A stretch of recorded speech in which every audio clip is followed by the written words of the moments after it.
بسم اللہ الرحمن الرحیم الحمد للہ وکفى وسلام علی عباده الذین اصطفى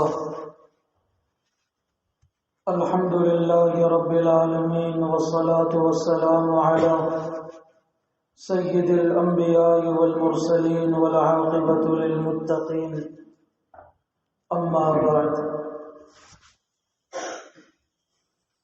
اعوذ باللہ من الشیطان الرجیم بسم اللہ الرحمن الرحیم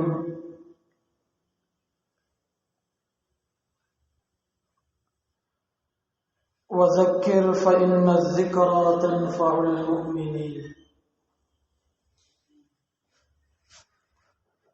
صدق اللہ العظیم۔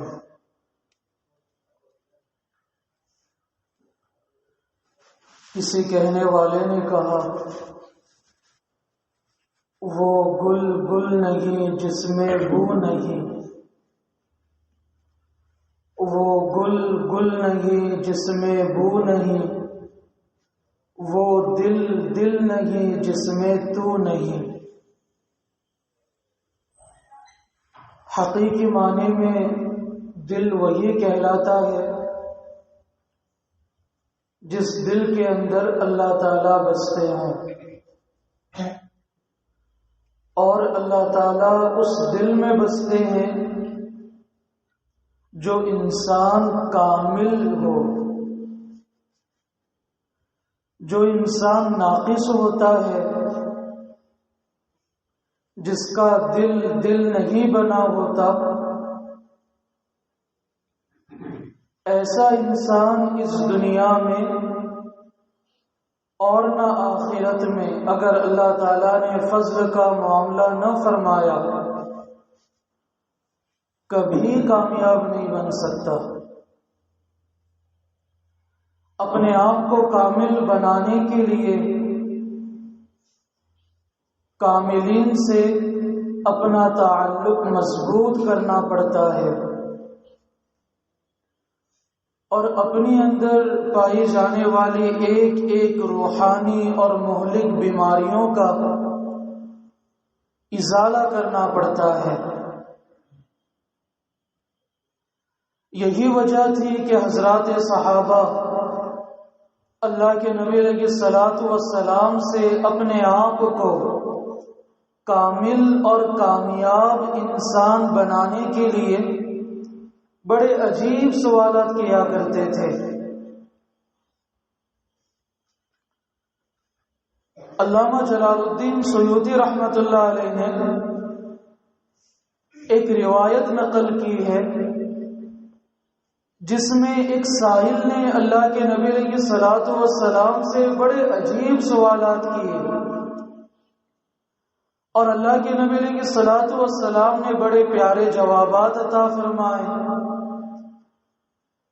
اگر ان تمام سوالات کے جوابات کو، ان عادات اور اوصاف کو اگر ہم اپنے اندر پیدا کر لیں، بالیقین اللہ تعالی کے کامیاب بندوں میں ہمارا شمار ہو سکتا ہے۔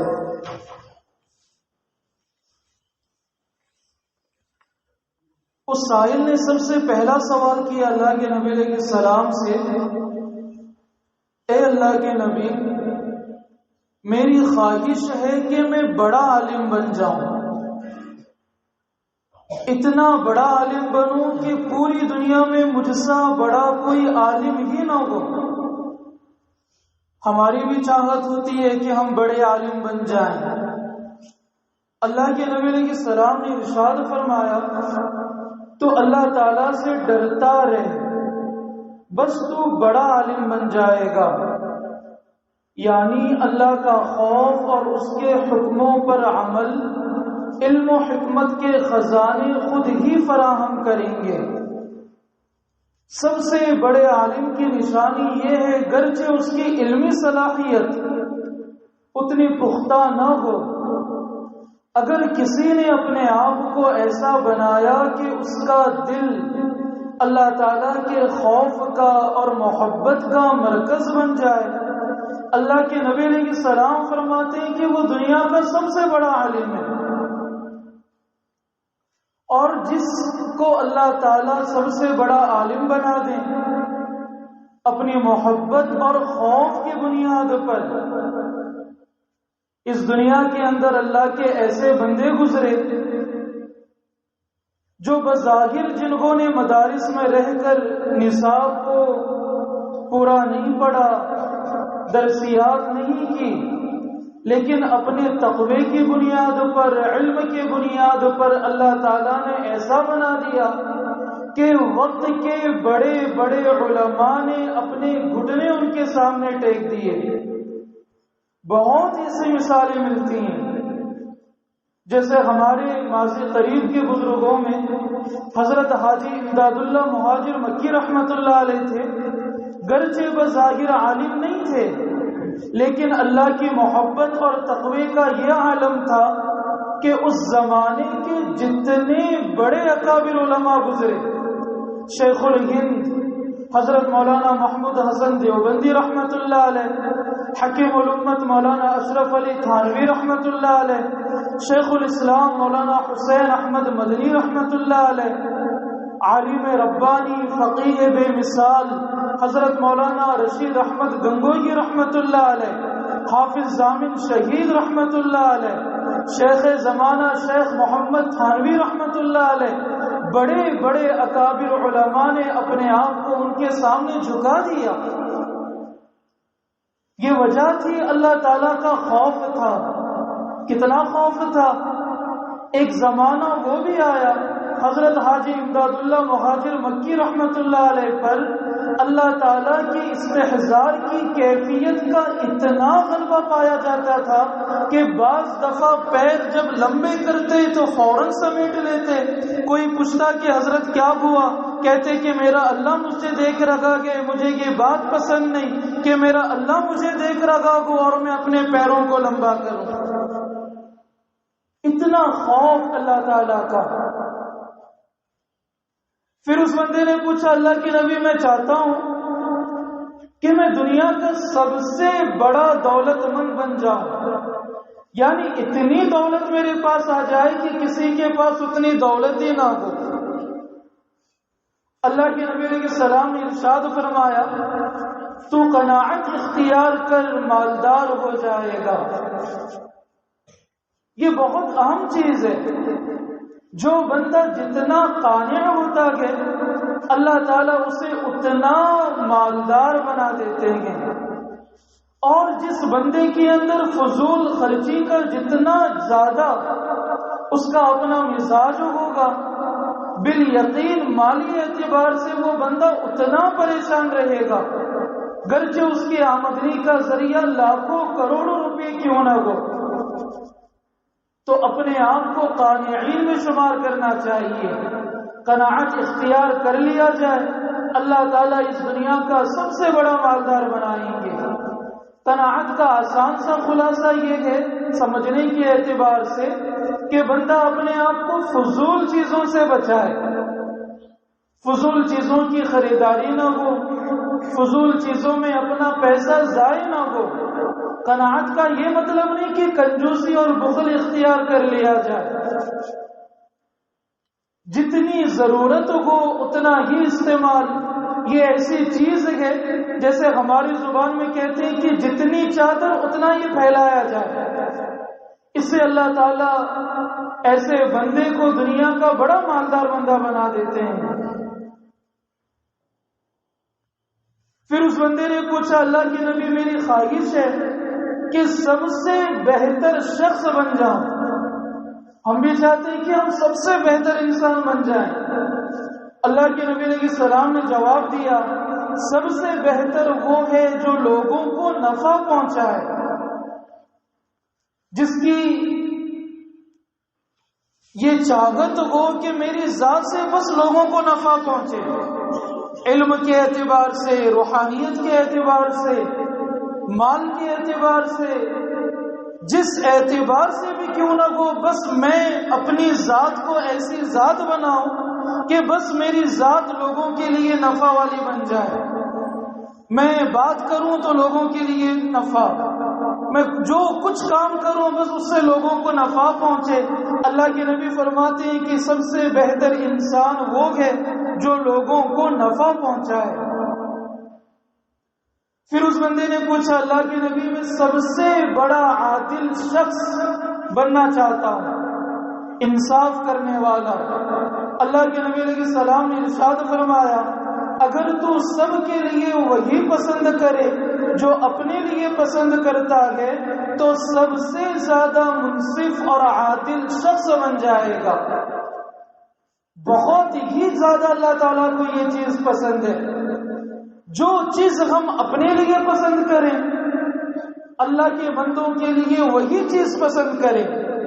اگر کوئی اپنے لیے سہولت پسند کرتا ہے اور دوسروں کے لیے پریشانی کا ذریعہ بن جاتا ہے تو ایسا شخص اللہ تعالیٰ کی نظروں میں اور نبی علیہ السلام کی نظروں میں کبھی عادل نہیں بن سکتا۔ جو اپنے لیے پسند کرے اپنے بھائیوں کے لیے بھی وہی پسند کرے۔ پھر اس پوچھنے والے نے بڑا عجیب سوال پوچھا، میں اللہ کے دربار میں مقرب بندہ بننا چاہتا ہوں۔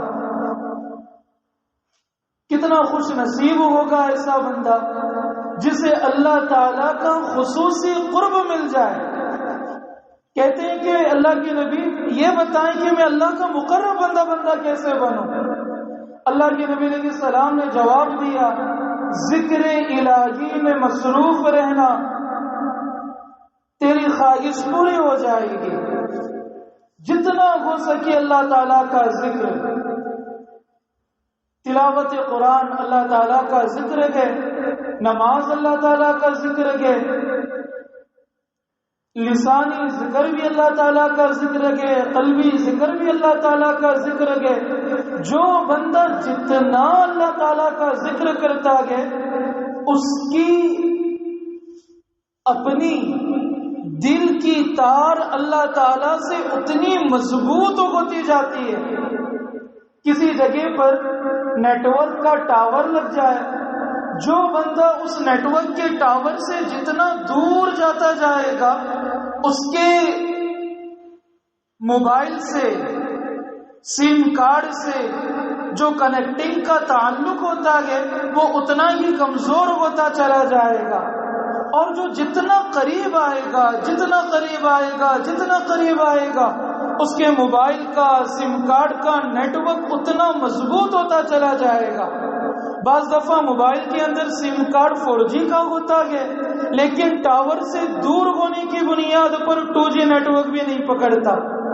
بالکل اسی طرح اللہ تعالیٰ کا ذکر ایسا ہی ہے کہ جو بندہ اللہ تعالیٰ کا جتنا ذکر کرتا ہے اللہ تعالیٰ کا اسے اتنا خصوصی قرب ملتا ہے۔ اور ہمارے بڑوں نے تو اللہ تعالیٰ کا اتنا ذکر کیا اس کا اندازہ نہیں لگایا جا سکتا۔ حضرت گنگوئی رحمت اللہ علیہ سے کسی نے اخیر زمانے میں پوچھا، حضرت یہ بتائیں آپ کے ذکر کا کیا معمول ہے؟ فرمانے لگے، ذکر تو ہم جوانی میں کرتے تھے، اب تو بوڑھے ہو گئے۔ پوچھنے والے نے پوچھا، حضرت بتا تو دیں آپ کے ذکر کا کیا معمول ہے؟ فرمانے لگے، زیادہ تو کچھ نہیں ہو پاتا، بس ایک سانس میں 200 مرتبہ اللہ اللہ اللہ ذکر اس میں ذات کر لیتا ہوں۔ ایک سانس میں 200 مرتبہ۔ پاس انفاس کا ذکر مشائخ کے یہاں پر یہ سیکھنے کی چیزیں ہوتی ہیں کہ بندہ اپنے آپ کو کام کاج میں مشغول رکھے لیکن اس کا دل اور اس کی سانس اللہ تعالیٰ کے ساتھ جڑی رہے۔ دست بکار دل بیار، ہاتھ کام کاج میں مشغول اور دل اپنے یار کے ساتھ اللہ تعالیٰ کے ساتھ مشغول۔ اسی لیے مشائخ نقشبندیہ وقوف قلبی پر اور مشائخ چشتیہ پاس انفاس پر زیادہ زور اسی لیے دیتے ہیں کہ کوئی سانس اللہ تعالیٰ کے ذکر کے بغیر نہ آئے اور نہ جائے۔ بندے کی دھڑکن، دل کی دھڑکن کے ساتھ اللہ تعالیٰ کا تعلق جڑ جائے، دل دھڑکے تو اللہ تعالیٰ کا ذکر شروع ہو، اللہ اللہ اللہ اللہ، بس اللہ اللہ۔ اس لیے کہتے ہیں کہ جو بندہ جتنا اللہ تعالیٰ کا ذکر کرے گا اللہ تعالیٰ کا قرب اسے اتنا زیادہ ملے گا۔ ہمارے بزرگوں میں حضرت مولانا شاہ حکیم محمد اختر صاحب رحمۃ اللہ علیہ فرماتے تھے، اس زمانے کے اعتبار سے میں یہ بات عرض کر رہا ہوں کہ سب سے بڑا ذاکر وہ شخص ہے، 24 گھنٹے کا سب سے بڑا ذاکر وہ شخص ہے جو خود کو مکمل طور پر گناہوں سے بچائے۔ جو جتنا گناہوں سے بچے گا اسے اللہ تعالیٰ کا اتنا قرب ملتا چلا جائے گا۔ پھر اس بندے نے اللہ کے نبی سے پوچھا کہ میں محسنین میں سے ہونا چاہتا ہوں، احسان کرنے والوں میں سے، جن کو صفت احسان مل جائے، میں چاہتا ہوں کہ میرا شمار ان لوگوں میں سے ہو۔ اللہ کے نبی علیہ السلام نے جواب دیا، اللہ کی اس طرح عبادت کر گویا تو اسے دیکھ رہا ہے۔ اگر یہ ممکن نہ ہو تو اس طرح عبادت کر کے وہ تجھے دیکھ رہا ہے۔ کسی بندے کو یہ کیفیت مل جائے کہ اللہ مجھے دیکھ رہے ہیں، یہ بہت بڑی کیفیت ہے، اور یہ کیفیت احسانی کہلاتی ہے، اور یہ احسانی کیفیت محسنین کی صحبتوں سے ملتی ہے۔ جن حضرات کو خلافت، صاحب خلافت جو حضرات ہوتے ہیں مشائخ کی طرف سے مامور، ان کا کام یہی ہوتا ہے کہ وہ احسانی کیفیت پر کام کریں۔ اللہ کے نبی علیہ الصلوۃ والسلام کی ایک ایک چیز کو اللہ تعالیٰ نے اس دنیا میں باقی رکھا۔ مفسرین نے نبی علیہ الصلوۃ والسلام پر نازل ہوئے قرآن پاک کی تفسیر کو محفوظ رکھا۔ قراء کرام نے نبی علیہ الصلوۃ والسلام سے قرآن پاک کی ادائیگی اس کو محفوظ رکھا۔ محدثین نے حدیث کو محفوظ رکھا۔ اسی طرح نبی علیہ السلام کی قلبی کیفیت کو، احسانی کیفیت کو مشائخ نے اور صوفیہ نے اپنے پاس محفوظ رکھا۔ نماز میں کیسی کیفیت ہو، تلاوت میں کیسی کیفیت ہو، چلنے پھرنے کے اعتبار سے کیسی کیفیت ہو، یہ کیفیت مشائخ کی صحبت سے انسان کو ملتی ہے۔ پھر پوچھنے والے نے پوچھا، اللہ کے نبی میں چاہتا ہوں کہ میرا ایمان مکمل ہو جائے۔ ہم چاہتے ہیں نا کہ ہمارا ایمان مکمل ہو۔ اللہ کے نبی علیہ السلام نے فرمایا اپنے اخلاق درست کر لے۔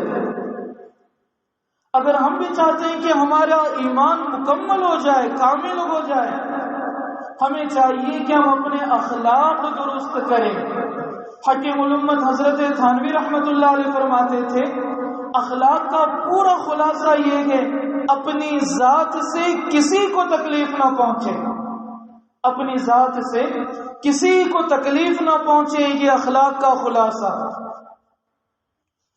پھر اس بندے نے پوچھا، اللہ کے نبی میں اطاعت گزاروں میں سے بننا چاہتا ہوں۔ اللہ کے نبی علیہ السلام نے جواب دیا، اپنے فرائض ادا کرتا رہ، مطیع و فرما بردار بن جائے گا۔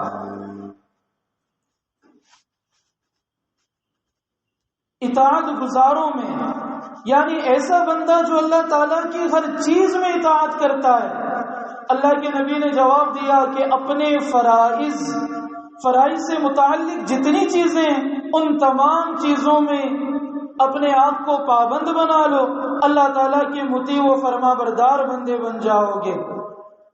پھر اس بندے نے سوال کیا، میں اللہ کے سامنے اس حال میں حاضر ہونا چاہتا ہوں کہ میں پورے طور پر گناہوں سے پاک صاف ہو جاؤں۔ کل قیامت میں ہر بندے کو اللہ کے سامنے کھڑے ہونا ہے۔ اس اعتبار سے انہوں نے پوچھا، اللہ کے نبی میں چاہتا ہوں کہ اللہ کے سامنے اس حال میں کھڑا رہوں کہ بس پورے طور پر گناہوں سے پاک و صاف۔ اللہ کے نبی علیہ السلام نے جواب دیا، تو جنابت کا غسل کیا کر، جب بھی ناپاک ہو جائے تو غسل کرنے میں دیری نہ ہو بلکہ فوراً غسل کر لیا کریں۔ اس کی برکت سے روزے جزا میں اللہ تعالیٰ اس حالت میں اٹھائیں گے کے سارے گناہ صاف اور پاک کر دیے جائیں گے۔ پھر اس بندے نے پوچھا اللہ کے نبی میری خواہش ہے کہ حشر میں نور کے ساتھ اٹھایا جاؤں۔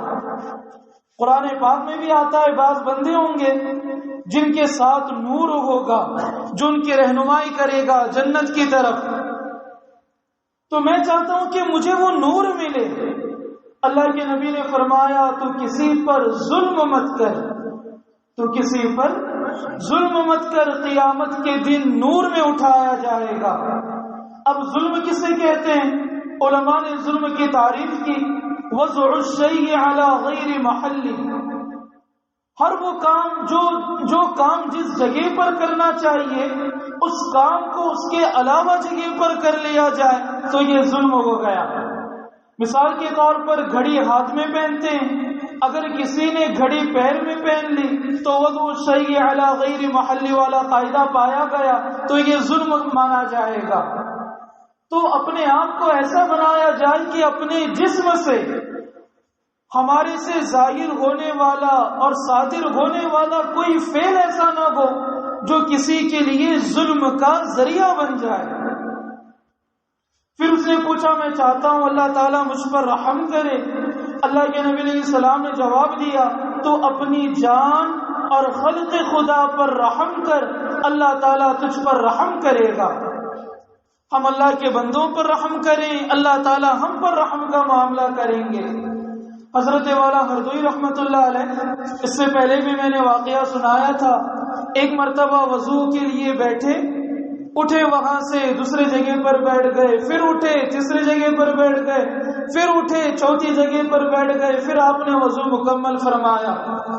اس وقت شاہ ہردوئی رحمت اللہ علیہ کے پاس جو موجود تھے انہوں نے خود مجھے یہ واقعہ بتایا۔ فرمانے لگے میں نے حضرت سے پوچھا حضرت کیا معاملہ؟ فرمانے لگے جب میں وضو کرنے کے لیے بیٹھا تو میں نے دیکھا وہاں پر چوٹیاں تھیں، میں وہاں سے اٹھا دوسری جگہ پر بیٹھا، میں نے دیکھا وہاں پر بھی چوٹیاں تھیں، پھر اٹھا جگہ بدل دیا، دیکھا وہاں پر بھی چوٹیاں تھیں۔ مجھے یہ بات پسند نہ آئی کہ میری اپنے وضو کی بنیاد پر، وضو کے پانی کی وجہ سے ان چوٹیوں کا خاندان منتشر ہو، لہذا میں نے اپنی جگہ بدل دیا۔ تو غور کریں کہ ہمارے اکابر کیسے تھے۔ انسان تو انسان، اللہ کی ادنا سی مخلوق پر بھی رحم کا معاملہ۔ پھر اس بندے نے پوچھا میں چاہتا ہوں کہ میرے گناہ کم ہو جائیں۔ اللہ کے نبی علیہ السلام نے جواب دیا تو استغفار کر لیا کر، اللہ تعالیٰ تیرے گناہوں کو کم کر دیا کریں گے، معاف کر دیا کریں گے۔ قرآن پاک میں اللہ تعالیٰ نے استغفار کے 4 فائدے بتلائے۔ اللہ فرماتے ہیں سورہ نوح میں فَقُلْتُ اسْتَغْفِرُوا رَبَّكُمْ، اپنے رب کے سامنے استغفار کرو، إِنَّهُ كَانَ غَفَّارًا، اللہ تعالیٰ گناہوں کو معاف کر دیں گے۔ پھر اللہ تعالیٰ آگے فرماتے ہیں وَيُمْدِدُكُمْ بِأَمْوَالٍ وَبَنِينَ، اللہ تعالیٰ مال میں بھی برکتیں دیں گے اور اگر اولاد نہیں ہوتی تو اولاد بھی دے دیں گے، اولاد میں برکت ہوگی۔ اور اسی طرح اللہ نے اسی آیت میں فرمایا وَيُرْسِلِ السَّمَاءَ عَلَيْكُمْ مِدْرَارًا، اگر بارش نہیں ہوتی تو بارش بھی برس جائے گی۔ میں نے اسے بہت آزمایا۔ بہت سارے لوگ، ابھی جمعرات کے دن آپ نے دیکھا ہوگا عشاء کی نماز کے وقت ایک آدمی آئے تھے مٹھائی کا ڈبہ لے کر، اپنے روزی کے اعتبار سے بڑا پریشان تھا بندہ۔ میں نے ان کو، ان کی اہلیہ کو روزانہ 313 مرتبہ استغفر اللہ پڑھنے کا حکم کے ساتھ تاکید کیا۔ اس اللہ کے بندے نے پڑھنا شروع کیا۔ 2-2.5 سال سے اتنا پریشان تھا جس کی پریشانی میں آپ کو بتلا نہیں سکتا۔ اس بندے نے پیر پکڑ کر دعا کی گزارش کی، اتنا پریشان۔ آج اللہ تعالیٰ نے اتنی فراخی فرما دی، آج اس بندے کو فون کرنے کے لیے ٹائم بھی نہیں ملتا۔ جو بندہ دن میں 2 مرتبہ فون کرتا تھا، استغفار کی اتنی برکت ظاہر ہو گئی کہ 2 مہینے میں فون کا ٹائم نہیں ملا۔ ایک خاتون کو 7 سال سے اولاد نہیں ہو رہی تھی، کئی ڈاکٹروں کو دکھایا، کچھ فائدہ نہیں ہوا۔ استغفار پر کثرت کرنے کے لیے میں نے کہا، ہمارے خاندان کی میرے رشتے میں بہن ہوتی ہے، تو اللہ کے اس بندے نے اتنی کثرت کی استغفار کی، آج الحمدللہ اللہ تعالیٰ نے بیٹا عطا فرمایا اور اسکول کے اندر تھرڈ کے اندر ہے۔ اللہ تعالیٰ اپنے بات میں کبھی جھوٹے نہیں ہو سکتے، ہم جھوٹے ہو سکتے ہیں، پوری دنیا والوں کی زبانیں جھوٹی ہو سکتی ہیں، اللہ کا فرمان کبھی جھوٹا نہیں ہو سکتا۔ اللہ فرما رہے ہیں کہ اولادیں ہوں گی، بارش برسائی جائیں گی، مال میں اضافہ ہوگا، تو یہ ساری چیزیں استغفار کے فائدے ہیں، کریں گے انشاءاللہ۔ کم سے کم 313 مرتبہ استغفار اور کم سے کم 313 مرتبہ درود شریف کا معمول بندے کو بنا لینا چاہیے۔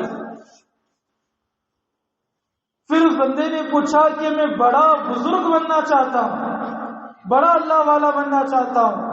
اللہ کے نبی علیہ السلام نے جواب دیا، ہم سمجھتے ہیں بڑی بڑی پگڑی پہننے سے بزرگ بن جائیں گے، نہیں۔ اللہ کے نبی علیہ السلام نے جواب دیا، مصیبتوں میں لوگوں سے اللہ کی شکایت نہ کر۔ لوگوں کا مزاج ہوتا ہے اللہ کی شکایتیں کرتے اللہ کے بندوں سے، حالانکہ اپنے حالات کو اللہ کے سامنے دعا کے اعتبار سے رکھنا چاہیے، لیکن اللہ کی شکایتیں دوسروں سے کرنا، مجھے میری پیمنٹ اور تنخواہ پوری نہیں ہو رہی ہے، حالانکہ اللہ تعالیٰ برکت عطا فرما دیتے ہیں تقوی کی بنیاد پر، اب لوگوں سے شکایتیں، تو بالیقین ایسا بندہ کبھی بزرگ نہیں بن سکتا۔ گناہوں کی وجہ سے انسان پر مصیبتیں آتی ہیں اور ان مصیبتوں کو بنیاد بنا کر اللہ کی شکایتیں اللہ کے بندوں کے سامنے، ایسا بندہ ذلیل و خوار ہو جاتا ہے۔ پھر اس بندے نے پوچھا، اللہ کے نبی میں چاہتا ہوں میری روزی میں برکت ہو جائے۔ دیکھیں یہ بہت پوائنٹ کی بات ہے، اکثروں کے گھروں میں پریشانی ہوتی ہے روزی میں برکت ہو، نہ جانے ہم کہاں کہاں عاملین کے پیچھے چکر لگاتے ہیں، ان کے پاس جاتے ہیں، مال ضائع کرتے ہیں جعلی عاملوں کے پاس۔ اللہ کے نبی علیہ السلام نے کوئی لمبا چوڑا وظیفہ نہیں بتلایا، اللہ کے نبی نے فرمایا تو ہمیشہ باوضو رہا کر، ہمیشہ باوضو، عاملین کے عامل، جی سرداروں کے سردار، اللہ کے نبی علیہ السلام کا وظیفہ دیکھیں کتنا آسان اور ہلکا سا کہ باوضو رہا کرو، اللہ تعالیٰ روزی میں برکت عطا فرما دیں گے۔ ہم نے اپنے بڑوں کو دیکھا، معاش کے اعتبار سے کوئی ذریعہ نہیں، کوئی لمبی چوڑی دکان نہیں، لیکن تقویٰ ہے، طہارت ہے، طہارت بھی دونوں اعتبار سے، ظاہری اعتبار سے بھی اور باطنی اعتبار سے بھی اللہ تعالیٰ نے اتنا مال دیا، ہر سال حج کا سفر، ہر سال عمرے کا سفر۔ میں نے ایک مرتبہ اپنے حضرت سے پوچھا، حضرت آپ نے کتنے حج کیے؟ حضرت نے فرمایا الحمدللہ 42 حج تو ہو گئے۔ اندازہ لگائیں، کوئی بڑی کمپنی نہیں، کوئی بڑی دکان نہیں، کوئی بڑا ہوٹل نہیں، کوئی بڑا ذریعہ معاش نہیں، لیکن اللہ تعالیٰ نے تقوی کی بنیاد پر اور ظاہری اور باطنی طہارت کی بنیاد پر اتنا مال دے دیا کہ پوری دنیا اللہ والوں کے قدموں میں آ جاتی ہے۔ اور اللہ کے نیک بندے لٹاتے بھی بہت زیادہ ہیں، کنجوسی بھی نہیں کرتے۔ اللہ نے اپنے اولیاء کی صفت بتلائی کہ وہ اللہ کے راستے میں خرچ کرتے، کنجوسی سے بالکل کام نہیں لیا کرتے۔ سورہ بقرہ کی آیت دیکھیں، الف لام میم ذالک الکتاب لا ریب فیہ ھدی للمتقین الذین یؤمنون بالغیب ویقیمون الصلاۃ ومما رزقناہم ینفقون۔ ہم جو کچھ دیتے ہیں اس میں سے خرچ کرتے ہیں، ہم بھی خرچ کرنے والے بن جائیں، اللہ تعالیٰ بہت دیں گے۔ اگر ہمارے پلیٹ میں ایک بوٹی زیادہ آ جائے تو اس نیت سے کہ اللہ نے مجھے دیا میں خرچہ کروں، دوسرے والے کے پلیٹ میں ڈال دیں، اللہ تعالیٰ بہت دے دیں گے۔ اگر ہمارے والدین ہمیں کچھ کھانے کے لیے دیتے ہیں تو اپنے آپ پر اکتفا نہ کریں، اللہ نے مجھے دیا تو میں کسی کو اپنے لیے سہارا بنا دوں، ایک بسکٹ دے دیں، کچھ دے دیں، اللہ تعالیٰ کتنا دیں گے، بندے کی عقل حیران ہو جائے گی۔ پھر اس بندے نے پوچھا آج ہم اللہ کے بندوں سے دوستی کرتے ہیں اللہ کو چھوڑ کر. اس نے سوال کیا اللہ کے نبی میں چاہتا ہوں کہ میں آپ کا اور اللہ کا دوست بن جاؤں.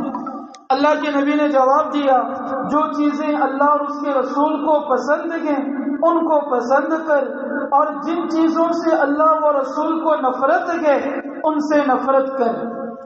اللہ کو نیکی اور تقوی پسند ہے تو نیکی اور تقوی کو اختیار کر لیا جائے. اللہ کو گناہوں سے نفرت ہے تو گناہوں سے دوری اختیار کر لی جائے. ایسا کرنے والا شخص کے سر پر اللہ تعالی اپنی دوستی کا تاج رکھ دیتے ہیں. ایسا شخص جو تقوی کو اختیار کرے، گناہوں سے نفرت کرے، اللہ تعالیٰ ایسے بندے کے سر پر اپنی دوستی کا تاج رکھ دیتے ہیں. پھر اس بندے نے پوچھا اللہ کے نبی میں چاہتا ہوں کہ میں اللہ کے غصے سے بچنا چاہتا ہوں. اللہ کے نبی نے جواب دیا کسی پر بیجا غصہ نہ کر، اللہ کے غضب سے محفوظ رہے گا. بعض لوگوں کی عادت ہوتی ہے بلا کسی وجہ کے ہر کسی پر ڈانٹ ڈپٹ، غصے کا معاملہ. یہ چیز بڑی بری ہے. ہاں اگر شیخ اپنے مرید کی تربیت کے لیے، استاذ اپنے بچوں کی تربیت کے لیے، ماں باپ اپنے بچوں کی تربیت کے لیے اگر چھوٹی چھوٹی باتوں پر روک ٹوک کریں تو یہ ان کا حق ہے، اور اس حق کو میں نام دیتا ہوں ایمانی حق. اگر کوئی شیخ اپنے مرید کی تربیت کے اعتبار سے، اور استاذ اپنے بچوں کی تربیت کے اعتبار سے، اور ماں باپ اپنی اولاد کی تربیت کے اعتبار سے غلط چیز کو دیکھ کر روک ٹوک نہ کریں، کل قیامت کے دن ایسا شیخ بھی، ایسا استاذ بھی، ایسے ماں باپ بھی اللہ تعالیٰ کے سامنے مجرم بنا کر پیش کر دیے جائیں گے. تو بیجا غصہ کرنا یہ بری چیز ہے، لیکن تربیت کے لیے یہ چیز محمود ہے. پھر اس بندے نے پوچھا میں اللہ تعالیٰ کے دربار میں مستجاب الدعوات بننا چاہتا ہوں، یعنی میں جو چیز بھی اللہ تعالیٰ سے دعا کروں اللہ تعالیٰ اسے قبول کرے. قیامت سے پہلے ایک ایسا زمانہ آئے گا اللہ کے اولیاء رو رو کر بھی اللہ تعالیٰ کے سامنے دعا کریں تو اس وقت کسی کی دعا قبول نہ ہوگی. آج ان حالات کو دیکھ کر بعض دفعہ ایسا ہی لگتا ہے کہ شاید وہ زمانہ آ گیا. ہمارے اکابر راتوں رات اللہ تعالیٰ کے سامنے روتے ہیں لیکن حالات ٹس سے مس نہیں ہو رہے ہیں. اس کی وجہ کیا؟ انسان کے برے اعمال اور حرام چیزیں اور حرام باتوں کا ارتکاب. اس لیے کہ دیکھیں اس بندے نے پوچھا اللہ کے نبی میں چاہتا ہوں کہ میں مستجاب الدعوات بنوں، میں جو بھی اللہ سے مانگو اللہ میری بات قبول کرے. اللہ کے نبی نے دو چیزوں کا تذکرہ کیا، حرام چیزوں سے بچنا ہے اور حرام باتوں سے بچنا ہے. اب فضول باتیں حرام میں آ جاتی ہیں، کسی کا دل دکھانا، کسی کے دل کو توڑنا، گالیاں دینا، گانے گانا، یہ تمام چیزیں حرام باتوں میں آ گئی. ایسی چیزوں کا مرتکب ارتکاب کرنے والا کبھی اس مقام پر نہیں پہنچ سکتا کہ اس کی دعا قبول ہو، چاہے وہ گھنٹے دعا مانگے. اس لیے ان باتوں سے بچنا چاہیے. پھر اس نے پوچھا اللہ کے نبی میں چاہتا ہوں کہ اللہ مجھ کو قیامت کے دن سب کے سامنے رسوا نہ کرے. بڑی اہم بات ہے. اس نے سوال کیا اللہ کے نبی میں چاہتا ہوں کل قیامت کے دن مجھے اللہ سب کے سامنے رسوا نہ کرے. اللہ کے نبی نے جواب دیا اپنی شرمگاہ کی حفاظت کر. اس لیے کہ جو بندہ اپنی شرمگاہ کی حفاظت نہیں کرتا کل بروز قیامت اللہ تعالی آدم علیہ السلام سے لے کر صبح قیامت تک پیدا ہونے والے انسانوں کے سامنے ایسے انسان کو رسوا اور ذلیل و خوار کر کے رکھ دیں گے جو اپنی شرمگاہ کی حفاظت نہیں کرتا. شرمگاہ سے متعلق جتنے گناہ ہیں، بدفعلی ہو، مستزنی ہو، لیواتت ہو یا جو بھی ہو، اپنے آپ کو ان گناہوں سے بچانا ہے، ورنہ کل بروز قیامت اللہ تعالیٰ ذلیل اور رسوا کر کے رکھ دیں گے. پھر اس بندے نے پوچھا اللہ کے نبی میں چاہتا ہوں اللہ میرے عیب چھپا لے. اللہ کے نبی نے فرمایا تو اپنے بھائیوں کے عیب چھپا، اللہ تیرے عیبوں کی پردہ پوشی کریں گے. یہ چیز میں ہمیں اپنے اندر پیدا کرنا چاہیے. اگر کسی کی برائی نظر آتی ہے تو اس برائی کو لوگوں کے سامنے نہ اچھالے. پھر اس بندے نے پوچھا میں چاہتا ہوں میری غلطیاں کیسے معاف ہوں گی؟ اللہ کے نبی نے فرمایا خوف خدا کے سامنے رونے سے، خوف خدا سے رونے، خدا سے عاجزی کرنے اور اپنے بیماروں کی عیادت کرنے سے. اگر آپ چاہتے ہیں کہ ہماری غلطیاں اللہ تعالیٰ معاف کریں تو 3 کام کیا کریں. اللہ تعالیٰ کے سامنے رونا گے اللہ کے خوف سے. بعض بندے اپنے حاجت کو سامنے رکھ کر اللہ کے سامنے روتے میں بڑی باریک بات عرض کر رہا ہوں. گرچہ یہ بھی عبادت ہے اپنی حاجتیں اللہ تعالیٰ کے سامنے مانگنا، اپنی جگہ پر بالیقین عبادت، لیکن خوف خدا کے اعتبار سے رونا یہ الگ بات ہے. اور اسی طرح اللہ کے سامنے عاجزی اختیار کرنا. اللہ نے اپنے نیک بندوں کے کچھ اوصاف 19ویں پارے میں بیان فرمائے. ہمیں چاہیے کہ ان اوصاف کو پڑھیں، معلوم کریں، اپنے اندر پیدا کریں. ان میں ایک یہ صفت بتلائی کہ ان کے اندر عاجزی ہوتی ہے. اور تیسری چیز بیماروں کی عیادت کرنا. بیماروں کی عیادت کیسے ہوتی ہے جانتے ہیں نا؟ نہیں جانتے تو نفیس سے پوچھ لینا. اللہ تعالیٰ غلطیوں کو معاف کریں گے. مظہر سے پوچھیں، نفیس سے پوچھیں کیسے بیماروں کی عیادت ہوتی ہے. پھر اس نے پوچھا کون سی نیکی اللہ کے نزدیک افضل ہے؟ اللہ کے نبی نے فرمایا اچھے اخلاق، انکساری، مصیبتوں پر صبر اور اللہ کے فیصلوں پر خوشی کا اظہار. ان چیزوں کی بنیاد پر اللہ تعالی نیکی کو افضل بنا دیتے ہیں. کون سی نیکی کو؟ خوش اخلاقی، انکساری، مصیبتوں پر صبر اور اللہ کے فیصلوں پر خوشی کا اظہار. پھر اس بندے نے پوچھا اللہ کے نزدیک سب سے بڑی برائی کیا ہے؟ اللہ کے نبی نے جواب دیا بدترین اخلاق اور کنجوسی.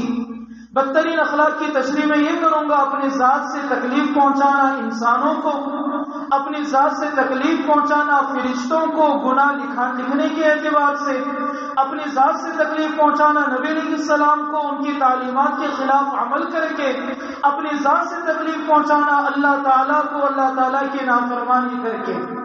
یہ بدترین اخلاق کی تشریح ہے. اور کنجوسی یہ اللہ تعالیٰ کو بڑی برائی لگتی ہے ان چیزوں میں. پھر اس نے پوچھا کون سا عمل اللہ تعالیٰ کے غصے کو روکتا ہے؟ اللہ کے نبی نے ارشاد فرمایا پوشیدہ طور پر صدقہ دینا. چھپ چھپ کر 1 روپیہ صدقہ دے. پیسہ نہیں دے سکتے، کسی کو کوئی چیز ہدیہ کر دیں، کسی کو کوئی چاکلیٹ دے دیں، کبھی موقع آ جائے کسی کو کوئی صابن ہدیہ کر دیں، قلم ہدیہ کر دیں، کاپی ہدیہ کر دیں. پوشیدہ طور پر صدقہ کرنے سے اور قرابت داروں کا حق ادا کرنے سے اور ان کے ساتھ سلوک و احسان سے پیش آنے سے اللہ تعالیٰ کا غصہ رک جاتا ہے. پھر اس نے آخری سوال کیا اللہ کے نبی جہنم کی آگ کو کون سی چیز بجھائے گی؟ اللہ کے نبی نے جواب دیا نماز اور روزہ. نماز اور روزہ یہ ایسی چیزیں ہیں جو بتائیں جہنم کی آگ کو بجھاتی ہیں. آج ہمارے روزے روزوں کی طرح نہیں اور آج ہماری نمازیں نمازوں کی طرح نہیں. اللہ تعالیٰ ہمیں حقیقی معنی میں کامل انسان بنائے. یہ چیزیں اللہ والوں کی صحبتوں میں رہ کر اپنے آپ کو مٹا کر انہی کی صحبتوں سے یہ چیزیں پیدا ہوں گی. اللہ تعالیٰ سے دعا ہے اللہ تعالیٰ ان کہی ہوئی باتوں پر ہمیں عمل کی توفیق عطا فرمائے. وآخر دعوانا ان الحمد للہ.